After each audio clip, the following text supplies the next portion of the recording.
Damai sejahtera Allah yang melampaui segala akal dan pikiran manusia, itulah kiranya yang memelihara hati dan pikiran saudara sekalian di dalam Kristus Yesus Tuhan kita.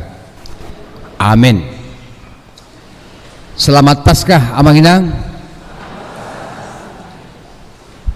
Salam sejahtera untuk kita sekalian pada sukacita kita di peringatan kebangkitan Tuhan Yesus Kristus pada hari ini. Pesta Paskah yang pertama, kita mendengarkan firman Tuhan tertulis di dalam kitab Yesaya pasal 25 ayat ke-6 hingga ayat ke-9.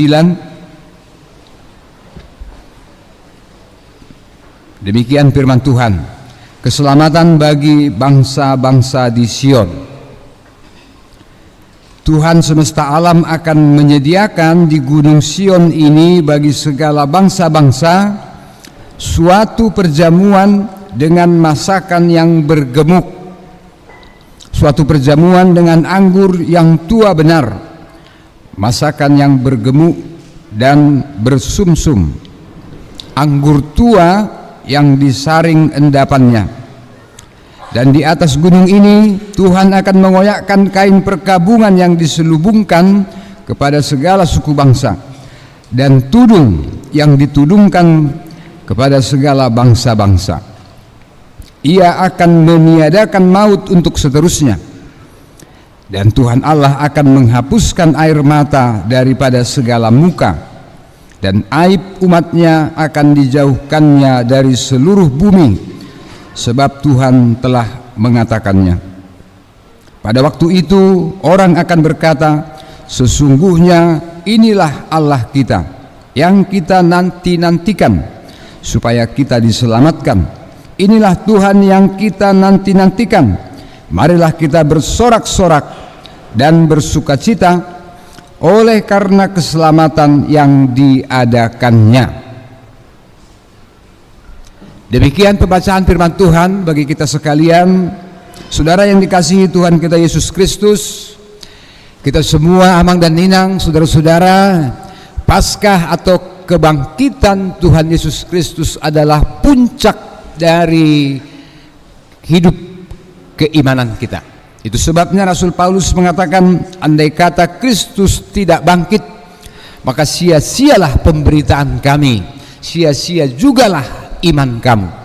Tetapi sesuatu yang paling penting telah kuberitakan kepadamu, yaitu bahwa Yesus Kristus telah mati, turun ke dalam kerajaan maut, dan pada hari yang ketiga dia telah bangkit. Inilah pemberitaan yang benar, yang sejati, yang akan terus kita beritakan selama kita hidup di dunia ini, bahwa kebangkitan Kristus menjadi puncak karya penyelamatan Tuhan Allah yang akan kita hayati di dalam kehidupan kita. Meskipun kita akan menghadapi banyak kesulitan dan tantangan, tetapi semangat Paskah ini, Amanginang, akan kita kenang menjadi kekuatan dan semangat bagi kita. Bagaimana para perempuan datang ke kubur Yesus, mereka dengan cinta kasih, dengan perasaan hormat kepada Tuhan, kepada guru yang mereka kasihi, mereka pergi membawa rempah-rempah, membawa sesuatu yang menjadi berharga bagi tradisi orang Yahudi pada waktu itu. Itu yang kita baca tadi dalam pembacaan epistel. Mereka bukan karena mengingat dan percaya akan perkataan Tuhan. Mereka mungkin karena ketakutan dan keadaan yang sangat sulit pada waktu itu, tidak bisa membayangkan ada orang yang sudah mati tapi kemudian bangkit. Ketakutan mereka, kecemasan mereka, kekhawatiran mereka menutupi penglihatan mereka, sehingga mereka lupa apa yang telah disampaikan Tuhan Yesus, bahwa dia akan mati tetapi akan bangkit pada hari yang ketiga. Disitulah kemudian mereka telah menemukan kubur yang kosong. Dan sebagaimana disebutkan oleh pemberita firman Tuhan itu, mereka menemukan seorang muda dan dia duduk di situ berkata bahwa kamu mencari seseorang yang hidup di tempat orang mati. Tidakkah kamu percaya kepada apa yang telah dikatakannya? Dia sudah mengatakannya. Dan katakanlah kepada para murid, kepada semua orang, bahwa Kristus sudah bangkit seperti yang dikatakan, dan ia akan mendahului kamu di Galilea. Pertama sekali Amang Inang, Tuhan Yesus memanggil para murid di Galilea, di daerah itu. Dia tidak pergi ke tempat yang jauh, dia memulainya di situ. Saat pertama kali dia memilih Simon Petrus, Andreas, Filipus dan yang lain, ke-12 murid. Tapi sekarang sesudah dia bangkit, dia kembali lagi ke situ di Galilea, tetapi sekarang dengan tubuh kebangkitan. Dia berkata bahwa Kristus telah mendahului kamu di Galilea. Ini menjadi awal yang baru sesudah kebangkitan Tuhan, bahwa kebangkitan Tuhan menyempurnakan semua ciptaan. Kebangkitan Tuhan itu seperti membaharui kehidupan mereka, keimanan mereka, termasuk juga kita Amang Inang sebagai orang yang percaya bahwa kalau kita mati pun, kematian kita itu justru adalah kelahiran kita di keabadian. Amin. Kita yang kehilangan saudara-saudara kita, anggota keluarga, orang tua kita, teman kita, kita berdiri saat memberikan kata penghiburan, dan kita selalu merasa yakin kematian orang percaya adalah kelahirannya di keabadian. Dan itu sebabnya hidup kita di dunia ini, Amang Inang, adalah gladi resik. Ini adalah latihan terakhir sesungguh-sungguhnya sebelum kita akan masuk kepada kehidupan yang disediakan Tuhan. Itu sebabnya hidup kita sangat berharga. Waktu di dalam hidup kita ini sangat berharga.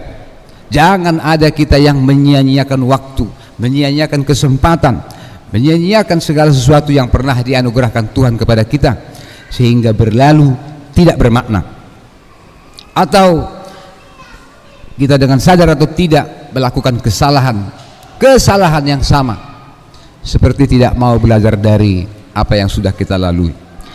Itulah semangat Paskah Amang Inang. Marilah kita bersama-sama dengan keluarga merayakan Paskah kebangkitan Tuhan ini menjadi kebangkitan kita bersama-sama, kebangkitan dari anak-anak sekolah minggu, remaja, napaso bulung di gereja kita, kebangkitan kaum bapak, kaum ibu, lansia, semua orang ikut ambil bagian sebagaimana orang Israel bersorak-sorak pada pembacaan firman Tuhan kita hari ini. Dari firman Tuhan ini, saudara-saudara, dari kitab Yesaya ini kita mencatat beberapa hal.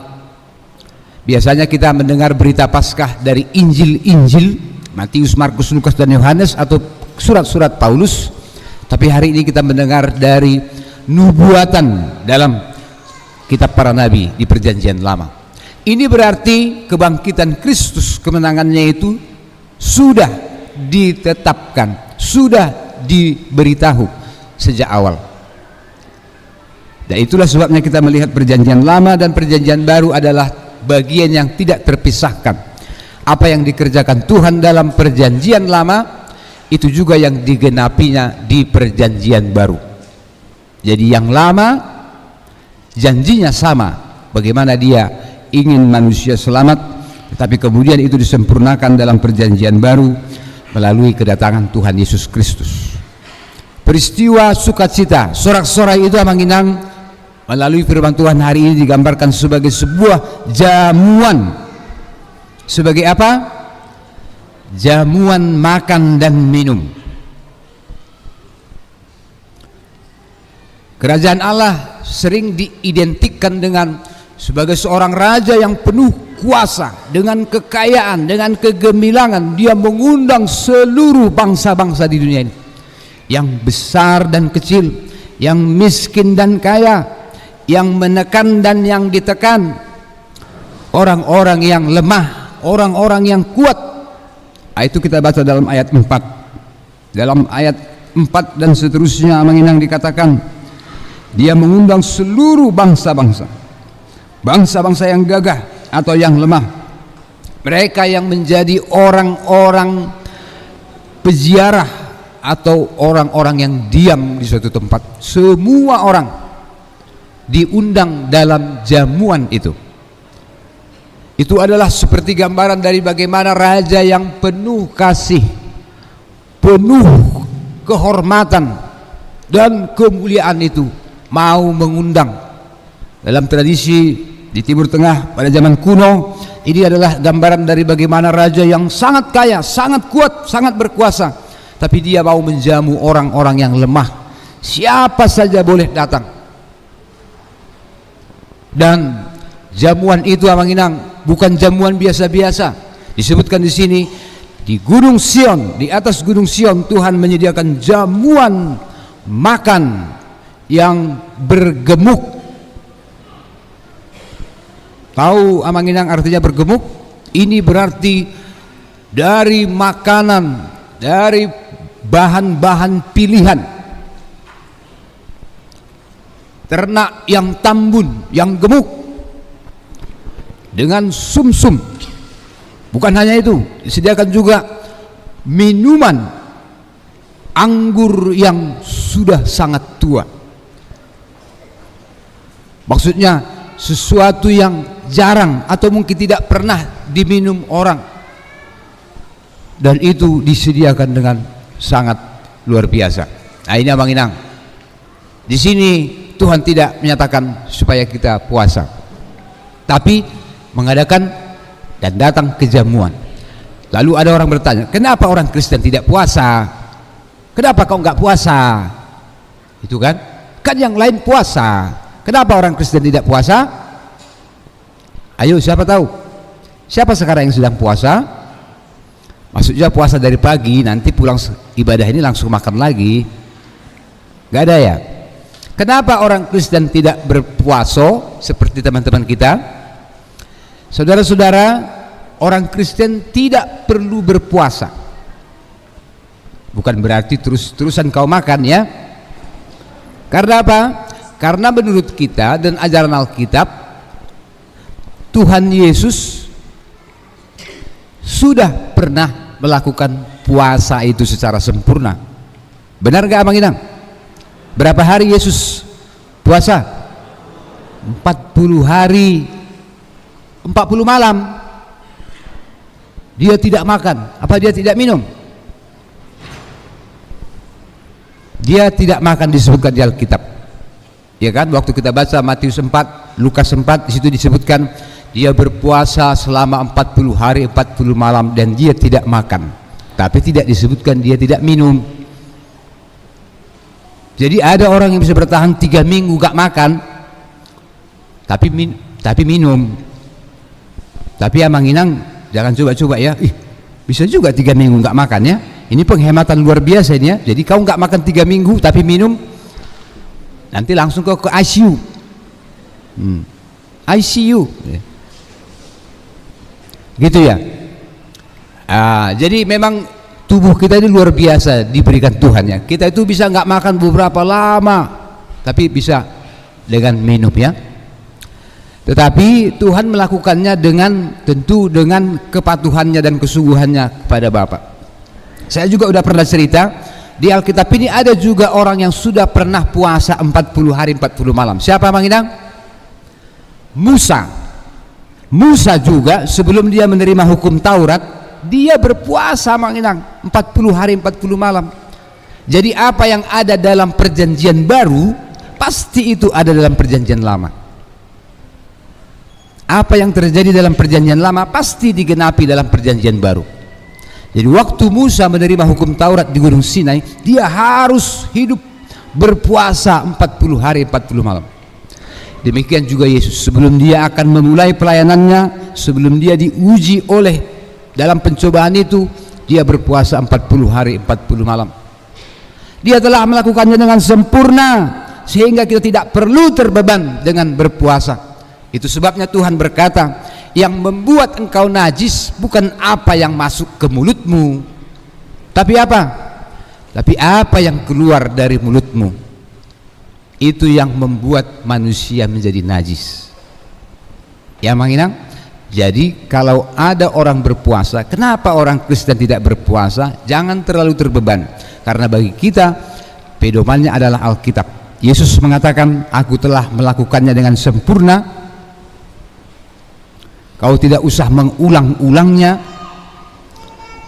Yang kau lakukan adalah supaya kau jangan najis, peliharalah, perhatikan apa yang keluar dari mulutmu.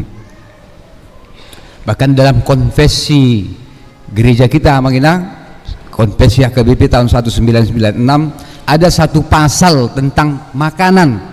Pasal berapa anak Sidi? Pasal 14, khusus satu pasal tentang makanan. Ya, jadi tentang makanan saya kira nggak usahlah saya ngomong terlalu panjang ya. Kalau tentang makanan ini udah tahu lah kita semua ya. Sekarang ini makanan ini ada di mana-mana. Mau pergi ke resto boleh, ke itu tetangga boleh, ke warung boleh, COD boleh, ya kan? Dulu kita takut kelaparan, kekurangan makan. Makanya ada orang bilang dulu anak-anak menangis karena tidak ada makanan. Sekarang anak-anak menangis karena disuruh makan. Benar gak? Dulu kita ketakutan, wah makan apa. Sekarang ini bagaimana? Kita sudah harus memilih-milih. Udah tahu kita ya. Jadi makan sebagaimana kata orang-orang bijak, ya makanlah sebelum lapar dan berhentilah sebelum kenyang. Itu juga udah tahu kita itu. Cuman sulit aja melakukannya ya kan? Asal kita lihat aja ada jagal di situ, langsung nggak dimakan sayurnya kan? Biasanya begitu. Kita udah tahu lah Manginang. Saya kira makanan bagi kita adalah asupan. Bagaimana kita bisa tetap sehat, tetap bisa memiliki kekuatan, ya semangat untuk bekerja. Dan makanan itu bagi kita nggak ada yang haram, Manginang. Ada yang haram?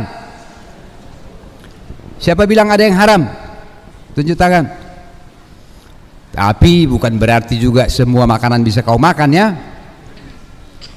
Kalaupun dikatakan tidak ada yang haram, yang membuat haram adalah apa yang keluar dari mulutmu. Artinya makanan bagi kita sekarang ini lebih kepada apakah makanan itu bersih, apakah makanan itu sehat, apakah makanan itu bergizi, higienis dan seterusnya.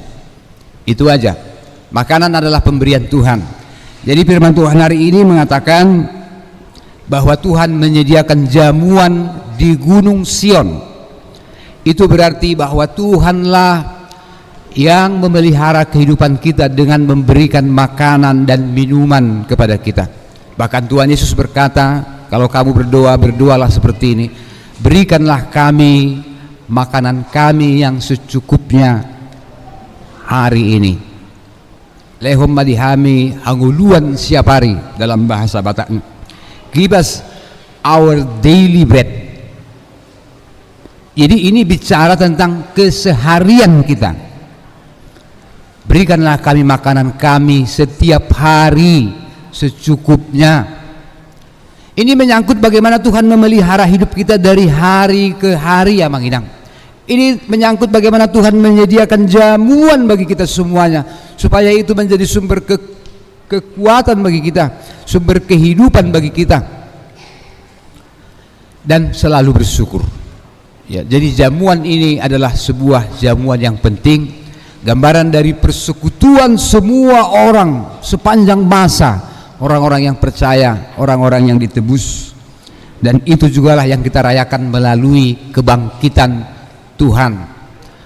Kemarin kita mengikuti menerima roti sebagai lambang tubuh Kristus, menerima anggur sebagai lambang darah Kristus. Kita makan bersama dalam jamuan yang disediakan Tuhan itu sebagai gambaran dari persekutuan kita, orang-orang yang ditebus dan diselamatkan oleh Tuhan. Itu juga Amanginang, kita sebagai orang-orang yang merayakan kebangkitan Kristus hari ini, saya mau mengajak kita semuanya marilah kita mensyukuri itu. Kalau ada status kita hari ini, status kita adalah aku adalah orang yang ditebus. Kau juga orang yang ditebus. Kita semua adalah orang yang ditebus. Betapa kita bersyukur, Ramanginang. Jadi nggak ada yang perlu disombongkan, nggak ada yang perlu dianggap sebagai sebuah kelebihan. Toh semuanya kita adalah orang yang ditebus. Kau ditebus, kau. Semuanya kita ditebus. Saya juga ditebus. Tidak ada yang perlu kita menjadi sombong dan angkuh, ya kan? Sebab orang yang sombong pun nanti mati.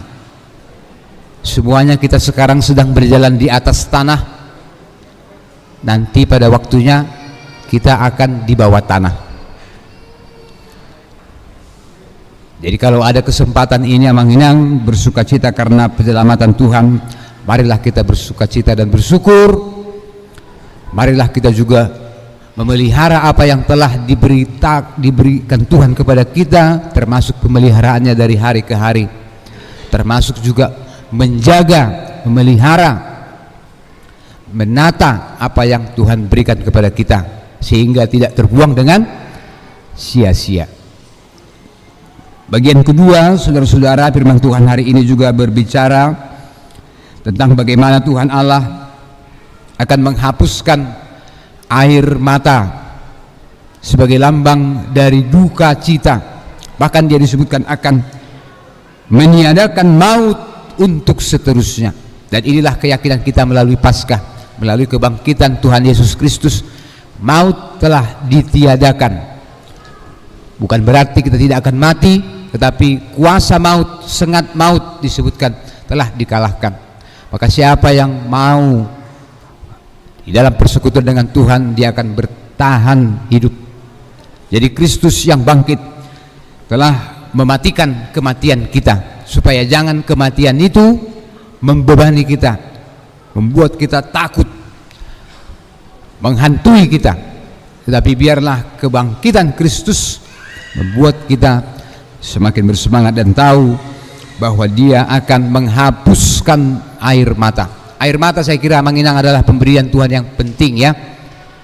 Bapak-bapak jarang keluar air matanya, tapi ada juga orang yang menangis karena bahagia.